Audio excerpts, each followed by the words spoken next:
Have you noticed lately that you spend more and more time lying in bed, staring at the ceiling, scrolling on your phone, or simply existing without the energy to do much else? Do you keep telling yourself that you're just being lazy? That you should simply get up and do something? But no matter how hard you try, your body feels heavy and your mind even heavier. Many people blame themselves instantly, assuming their lack of movement or motivation is nothing more than idleness. But what most don't realize is that laziness and burnout can look incredibly similar on the surface, even though they are two completely different emotional states. Burnout is more than being tired. It is a deep level of emotional, mental, and physical exhaustion that builds up slowly from ongoing stress and prolonged pressure. It is what happens when your mind has been pushed past its limits for too long, and your body simply cannot keep absorbing the weight. Over a decade ago, a major survey showed that about 3/4 of adults in the United States had experienced burnout symptoms at least once, and more than 4 out of 10 people were dealing with severe forms of it. And in the years since, life has only become faster, busier, louder, and far more demanding, making burnout an even more common part of people's lives. The problem is not just burnout itself, but the fact that most people don't identify it correctly. They internalize their exhaustion as a flaw. They tell themselves they're procrastinating, being lazy, or acting weak, when in reality their body and mind are signaling that they've carried too much for too long. When burnout begins to settle in, one of the earliest and most confusing experiences is a sense of emotional disconnection. It becomes oddly easy to go through your day on autopilot. You wake up, move through tasks, talk to people, complete routines. But everything feels far away from you, as if you're watching life through a window instead of participating in it. There's a numbing feeling that takes over. Not sadness exactly, not emptiness entirely, but a strange sense that you've drifted away from yourself. This psychological distancing is known as depersonalization, and it's extremely common among people dealing with severe stress or emotional overload. You want to care, but you can't. You want to engage, but something inside feels frozen. It's not a lack of desire. It's burnout, quietly pulling the plug on your emotional circuits. Another way to understand the difference is to think back to who you were before this exhaustion started. Laziness is typically a long-term personality trait. Someone who is genuinely lazy rarely feels driven or energetic, even during their better days. But if you used to wake up with goals, if you used to push yourself, excel, manage responsibilities, or enjoy challenges, and only recently you've lost that inner spark, then what you're experiencing is not laziness. Burnout can make high achievers feel like failures, hardworking people feel unproductive, and passionate individuals feel numb. The shift is gradual, but noticeable. A slow fading of motivation that once came naturally, and that fading doesn't stop at motivation. It affects passion too. Think about activities you used to love.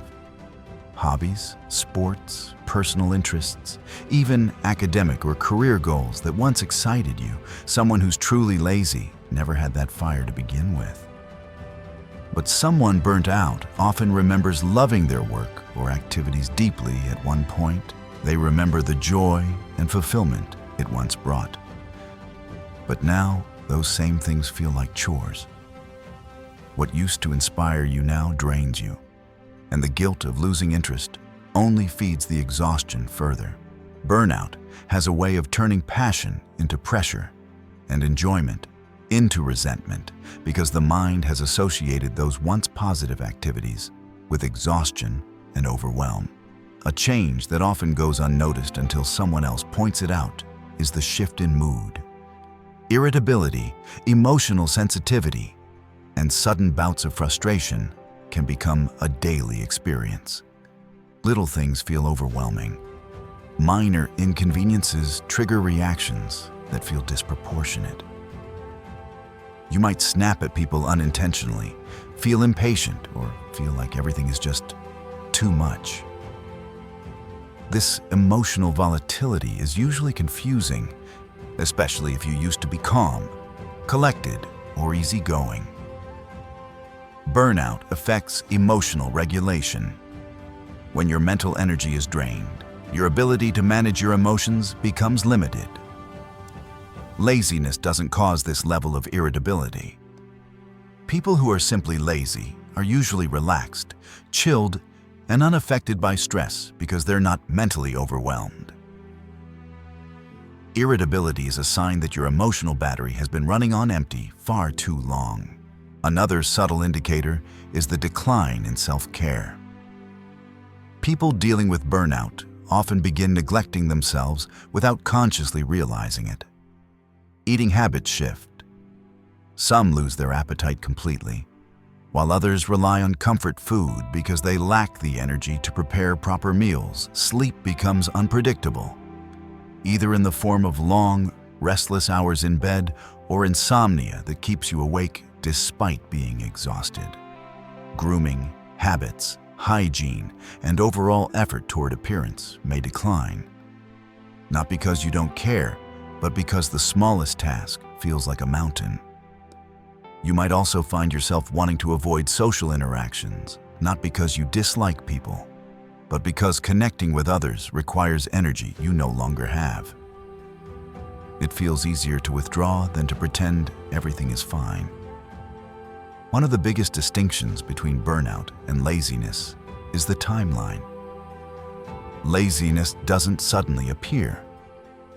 It doesn't slowly creep in over days, weeks, or months. It's consistent. Burnout, however, grows in stages. Researchers have identified several phases that people go through as burnout develops. It often begins with idealism or enthusiasm, sometimes called the honeymoon stage, where motivation is high and energy feels limitless. Then stress begins to accumulate. Tasks pile up, demands increase, and pressure builds. In the next stage, stress becomes chronic. The spark fades, fatigue deepens, and mental performance declines. If left unaddressed, it eventually reaches full burnout, the stage where exhaustion becomes constant, emotional numbness sets in, and functioning feels nearly impossible. In the final stage, burnout becomes habitual, so embedded in everyday life that it shapes your routine, behavior, and mindset. At that point, symptoms are much harder to treat, and the risk of long-term anxiety or depression rises significantly. Because burnout grows over time, people rarely notice its early signs. They push through, rationalize their exhaustion, tell themselves to try harder, and mistake their declining performance for a personal flaw.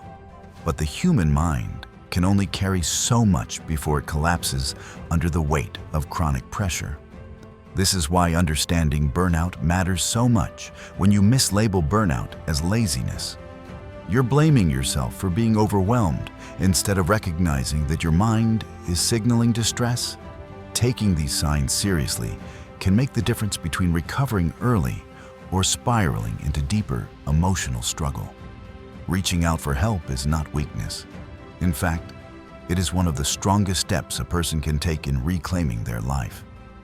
If someone you care about seems exhausted, withdrawn, unmotivated, or disconnected, they may not be lazy at all. They might be silently battling burnout. And if you recognize these patterns in yourself, know this: you are not alone, you are not broken, and you are not failing. Your mind is asking for rest, care, and support. If you found this helpful, share it with someone who might need clarity right now. It might help them understand what they're truly going through. And remember that seeking guidance from a mental health professional can provide the support and tools you need to recover and regain your energy, purpose, and sense of self.